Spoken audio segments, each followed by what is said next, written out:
Switching topics a little bit here, you sort of mentioned climate change and federal regulations on water and stuff. And so I'd like to switch now to sort of to talk about federal wildfire policy. And sort of Sure. you gained a little bit of national attention when you very patiently waited to the end of the State of the Union and hung around and got some one-on-one time with the president. And so my question on wildfire policy is how responsive has the Biden administration been to your requests and your district's needs? Well, his team did follow up with part of my staff on that. We hope to have ongoing, additional conversation where I can, go sit down with some of his White House staff and, maybe himself, but he's a busy guy, and talk about how we're going to advance the policy of having U.S. Forest Service and the other land managers, BLM and others, do much more to manage our federal lands in a way that's going to make them more fire safe, more productive, while still, maintaining the integrity of what the original intent was. And if you were to drive through a forested area, you would see that the Forest Service signs would say,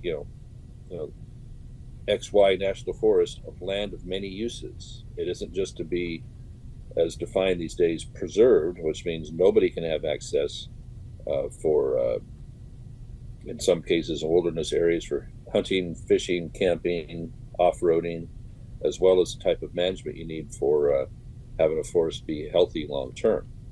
And that means, harvest, means thinning, it means being able to put access roads in there respectfully, but you need these things so that you can do these things, manage the land, as well as have the ability to fight fire if you need to. Yeah. And so a managed forest is one that's going to be much less prone to fire, or at least the inability to put a fire out. You're going to have lightning strikes, you're going to have accidents, you're going to have whatever that's going to cause fires on occasion, just a matter of how far and wide and devastating they have to be.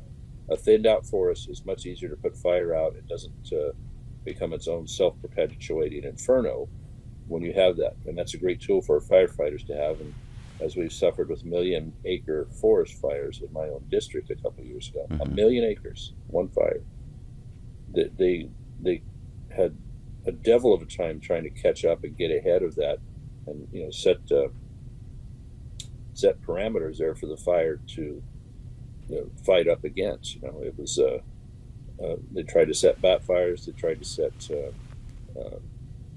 cut areas there where they were thinning out, or even cutting a pretty wide area to hopefully stop the fire. But it was so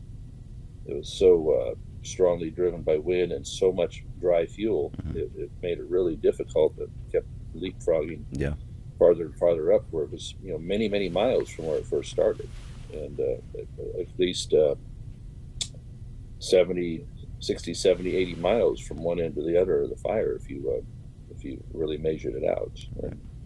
So Forest Service is not moving at a rate that is ever going to get us there. Forest Service has under its purview 193 million acres, and when they're treating 1 or 2 million acres per year, and treating includes the fires sometimes, which nobody intentionally put in place or set, we'll never catch up. And Gotcha. So they need help. They need the private sector that has been out there for years being part of the solution, producing the wood and paper products that we need.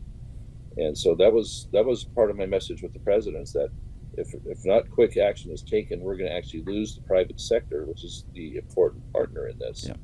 Because they can't make a living, and the Forest Service is only handing out a few acres at a time to contract with them to